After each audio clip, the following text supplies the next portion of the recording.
Oke, pernah kepikiran nggak sih, kenapa perusahaan-perusahaan raksasa yang kelihatannya kokoh banget, tiba-tiba bisa tumbang sang pemain baru? Nah, buku ekonomi Tarzan ini punya jawabannya. Dan ini adalah kerangka kerja yang kuat banget buat bertahan di tengah gempuran disrupsi. Kutipan ini tuh pas banget buat ngebuka masalah intinya. Banyak industri merasa udah kenal banget sama pelanggannya, tapi ternyata sama sekali enggak. Mereka salah besar. Oke, kita coba mundur sedikit ya ke akhir tahun 90-an. Waktu itu industri musik lagi jaya-jayanya, untungnya gila-gilaan, tapi semua itu ternyata dibangun di atas satu kesalahpahaman yang fatal banget. Coba bayangin deh, saking pedenya sama jualan CD, label rekaman itu kadang-kadang beli dan jual CD itu per kilo, bukan berdasarkan artisnya. Ini nunjukin fokus mereka tuh udah salah kaprah. Yang penting barang laku, bukan gimana orang sebetulnya dengerin musiknya. Nah, ini dia nih, cacat terbesarnya. Ngitung berapa banyak CD, mogil, atau koran yang dikirim itu nggak ada artinya. Sama sekali. Data itu nggak ngasih tahu kita apakah barangnya beneran dipakai atau jangan-jangan cuma jadi ganjelan pintu di rumah. Dan ini terjadi di mana-mana loh. Ada satu penerbit buku veteran yang bahkan punya aturan main sendiri, 80% buku yang mereka jual itu nggak pernah dibaca sama pembelinya. Mereka cuma jualan barang, bukan pengalaman. Terus datanglah disrupsi. Dan tiba-tiba ada jurang yang besar banget antara cara bisnis yang lama sama yang baru. Nah, disinilah konsep ekonomi Tarzan masuk. Ini metafora dari seorang teknolog, Jim Griffin. Dia ngelihat industri musik itu kayak Tarzan, yang lagi pegangan erat-erat ke sulur pohon yang udah lapuk, sementara ada sulur baru yang lebih kuat, lebih bagus, ngegantung di depan mata mereka.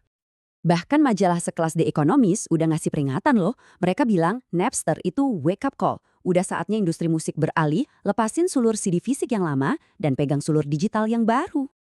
Tapi apa yang mereka lakukan? Bukannya dilepasin, sulur tuanya malah dipegang makin kencang. Reaksi mereka itu benar-benar bencana. Dan inilah awal dari apa yang disebut dekade yang hilang buat industri musik. Bukannya berinovasi, mereka malah buang jutaan dolar buat nuntut pelanggan mereka sendiri. Mereka main pukul tikus tanah. Satu situs file sharing ditutup, muncul lagi yang lain. Napster, Grokster, LimeWire, terus saja begitu. Dan di tengah perang hukum itu, mereka lupa satu hal yang paling penting. Satu kebenaran yang pahit. Buat konsumen waktu itu, nyuri musik itu jauh lebih gampang daripada beli secara legal. Pengalaman belinya buruk banget. Hasilnya, ya bisa ditebak. Jutaan dolar habis buat pengacara, sementara miliaran dolar pendapatan hilang. Relevansi budaya mereka anjlok. Mereka pegangan ke sulur tua itu erat banget. Sampai nggak sadar kalau mereka lagi tenggelam. Tapi setelah satu dekade yang kelam, sesuatu yang luar biasa terjadi. Akhirnya, industri musik melepaskan genggamannya. Dan mereka meraih sulur yang baru. Dan lihat apa yang terjadi. Setelah 10 tahun anjlok, industri akhirnya beralih ke streaming. Pendapatan langsung meroket, pertumbuhannya 2 digit, dan sekarang udah hampir balik ke masa jayanya dulu. Paradigmanya geser total. Dari yang tadinya jualan kepemilikan sebuah produk, CD fisik, jadi jualan akses lewat sebuah layanan. Misinya jelas, bikin sesuatu yang lebih baik, lebih nyaman daripada bajakan. Biar kebayang perbedaannya ya, dulu di model lama, pendapatan rata-rata per pengguna atau ARPU dari pembeli CD itu cuma sekitar $63 setahun. Tapi dengan langganan streaming, ARPU-nya lompat jadi $120 setahun.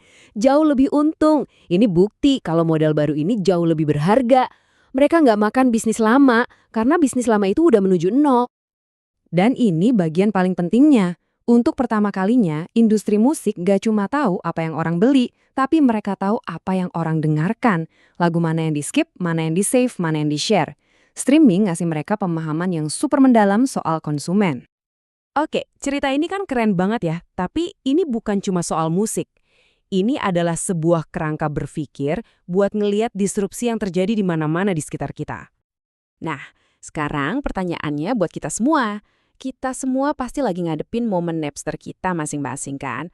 Apa momen Napstermu? Coba lihat deh, profesi hukum sekarang mulai terganggu sama tools kayak DocuSign. Dunia keuangan ditantang sama model-model bisnis baru. Media cetak, ya kita tahu sendiri, lagi berjuang setengah mati. Semuanya lagi ngalamin hal yang sama. Kisah industri musik ini ngasih kita satu pelajaran yang sangat-sangat berharga. Kalau mau bertahan dan bahkan berkembang di era disrupsi, kita harus punya keberanian.